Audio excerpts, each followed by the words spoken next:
La somme théologique de saint Thomas d'Aquin, partie première, question 4, article 2. Dieu a-t-il les perfections de tous les êtres? Denis le philosophe dit: Dieu renferme éminemment toutes les choses dans une seule essence. Conclusion sommaire: comme Dieu est la première cause efficiente de l'être même existant par soi, il renferme suréminemment les perfections de toutes choses. Corps de l'article, explication de saint Thomas. Il faut dire ceci: Dieu a les perfections de toutes les choses. Il est appelé universellement parfait parce qu'il réunit, comme le remarque le commentateur d'Aristote, il s'agit d'Averroès, ou Ibn Rushd en arabe, les prérogatives qui se trouvent dans toutes les catégories des êtres, et cela peut se démontrer par deux preuves. Premièrement, les perfections de l'effet se trouvent dans la cause de deux manières, substantiellement, lorsque l'agent est univoque, comme dans la génération de l'homme par l'homme, suréminemment, lorsque l'agent est équivoque, comme dans les productions de la terre par le soleil. Il est clair que l'effet préexiste virtuellement dans la cause agissante. Or, si préexister en puissance dans la cause matérielle implique une moindre perfection, parce que la matière comme telle est imparfaite, au contraire, préexister virtuellement dans la cause agissante emporte un plus haut degré de perfection, parce que l'agent comme tel est parfait. Puis donc que Dieu est la première cause effective, il faut que les perfections de toutes les choses préexistent suréminemment en Dieu. Denis, le philosophe, touche ce raisonnement quand il dit « Dieu n'est pas ceci, n'est pas cela, cause de tout, il est tout ». Deuxièmement, Dieu est l'être même subsistant par soi, donc il a toute la perfection de l'être. En effet, quand un corps chaud n'est point parfaitement chaud, c'est que la chaleur ne lui a pas été communiquée d'une manière parfaite tout entière. Mais si la chaleur existait par soi, il posséderait nécessairement toute la propriété de la chaleur. Puis donc que Dieu est l'être même subsistant, il a toute la perfection de l'être.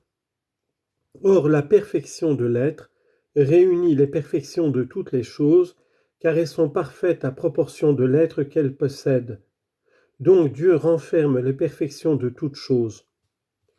Denis l'Aréopagite fait encore allusion à ce raisonnement quand il dit « Dieu n'existe pas de telle ou telle façon, il possède tout l'être dès l'origine, simplement, indéterminément. Il est l'être de tout ce qui existe. » Première objection. Il paraît que Dieu n'a pas les perfections de tous les êtres. Dieu est simple, nous l'avons démontré.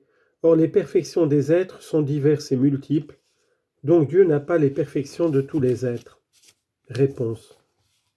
Si, comme le remarque l'Aréopagite, le soleil, un dans son essence et dans sa lumière, réunit en lui comme dans une seule forme les qualités si multiples et si diverses des substances corporelles, combien à plus forte raison la cause universelle ne doit-elle pas réunir dans une union substantielle les perfections de tous les êtres?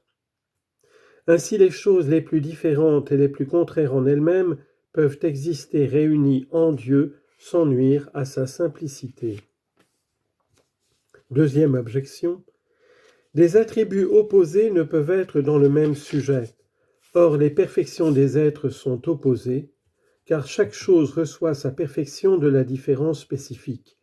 Et les différences qui divisent le genre et constituent les espèces sont opposées. Puis donc que des attributs opposés ne peuvent être dans le même sujet, Dieu n'a point les perfections de tous les êtres. La réponse à cette objection se trouve dans la réponse à la première objection. Troisième objection. L'être vivant l'emporte en perfection sur l'être existant et l'être sage sur l'être vivant. Donc vivre est plus parfait que d'exister, et être sage que de vivre. Or l'essence de Dieu est l'être même. Donc Dieu n'a pas la perfection de la vie et de la sagesse, non plus que les autres perfections de ce genre. Réponse. Sans doute, à considérer les choses abstractivement, séparément, l'être l'emporte en perfection sur la vie et la vie sur la sagesse. Mais, au point de vue concret, ce qui vit est plus parfait que ce qui existe, et ce qui est sage que ce qui vit. Car on ne peut vivre sans exister, ni être sage sans vivre. Ainsi l'être ne renferme pas la vie et la sagesse, parce que ce qui a l'être par participation ne l'a pas nécessairement dans toute sa plénitude.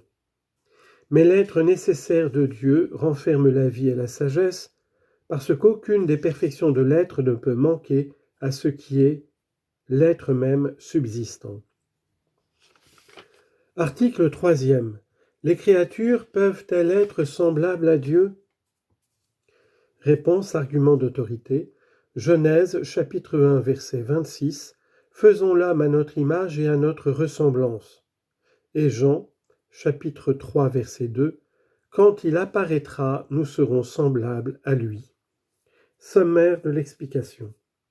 Puisque d'une part Dieu est l'agent universel et le principe de tous les êtres, puisque d'une autre part il n'a ni genre ni espèce, les créatures lui sont semblables non par le genre ou par l'espèce, mais par une certaine analogie. Explication. Il faut dire ceci. Comme la ressemblance est un rapport dans la forme, il y a autant de sortes de ressemblances qu'il y a de manières de se rapporter à la forme. D'abord sont semblables les choses qui se rapportent à la même forme par une qualité commune et de la même manière. Ainsi, deux corps pareillement blancs sont semblables en blancheur, et cette ressemblance est la plus parfaite, elle forme l'égalité. Ensuite sont semblables les choses qui se rapportent à la même forme par une qualité commune, mais non de la même manière, seulement plus ou moins. Ainsi le corps moins blanc est semblable au corps plus blanc. Cette ressemblance est imparfaite. De plus, sont semblables les choses qui se rapportent à la même forme, mais non par une qualité commune, telles sont les causes équivoques et leurs effets.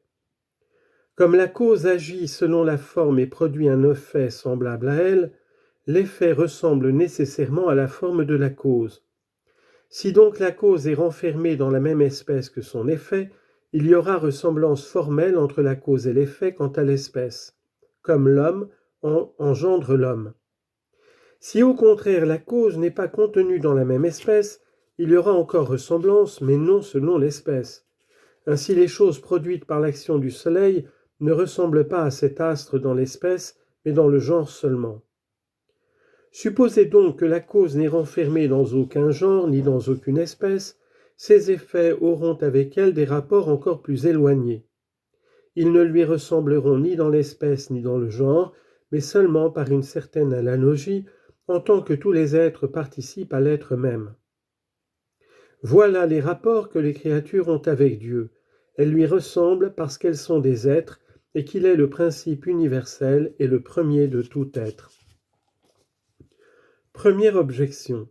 Il paraît qu'aucune créature ne peut être semblable à Dieu.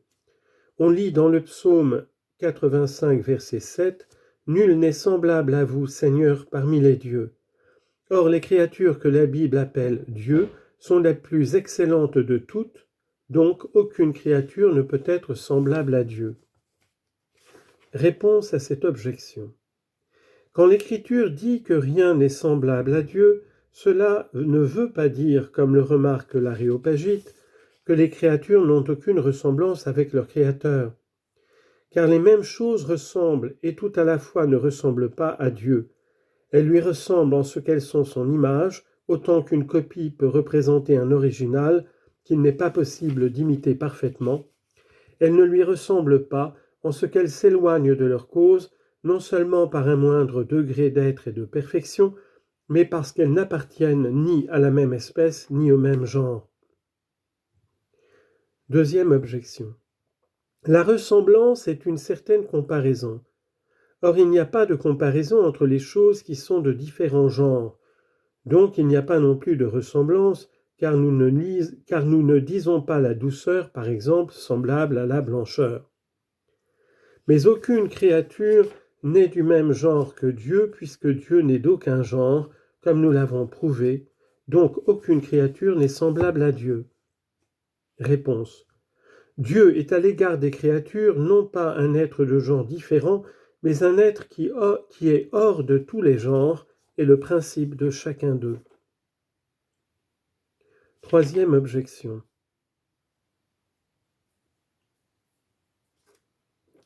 Ces choses-là sont semblables qui ont la même forme. Or rien n'a la même forme que Dieu, puisque Dieu seul a pour essence l'être même. Donc aucune créature ne peut être semblable à Dieu. Réponse. Nous ne disons pas que les créatures ressemblent à Dieu parce qu'elles se rapportent à la même forme selon le genre et l'espèce, mais parce qu'elles ont avec lui une certaine analogie, car Dieu est l'être par essence et les créatures par participation. Quatrième objection. La ressemblance des choses est mutuelle, car si D ressemble à P, P ressemble à D. Si donc une créature était semblable à Dieu, Dieu à son tour serait semblable à cette créature, ce qui est contraire à la parole du prophète Isaïe, chapitre 50, verset 18, « À qui avez-vous rendu Dieu semblable ?» Réponse. De ce que la créature ressemble à Dieu de quelque manière, on ne peut en conclure que Dieu ressemble à la créature. Entre les choses du même ordre, la ressemblance est réciproque, comme le remarque Denis l'Aréopagite. Mais il n'en est pas ainsi entre la cause et l'effet. De même que le portrait est semblable à l'homme qu'il représente, mais non réciproquement, ainsi la créature ressemble à Dieu, mais Dieu ne ressemble pas à la créature.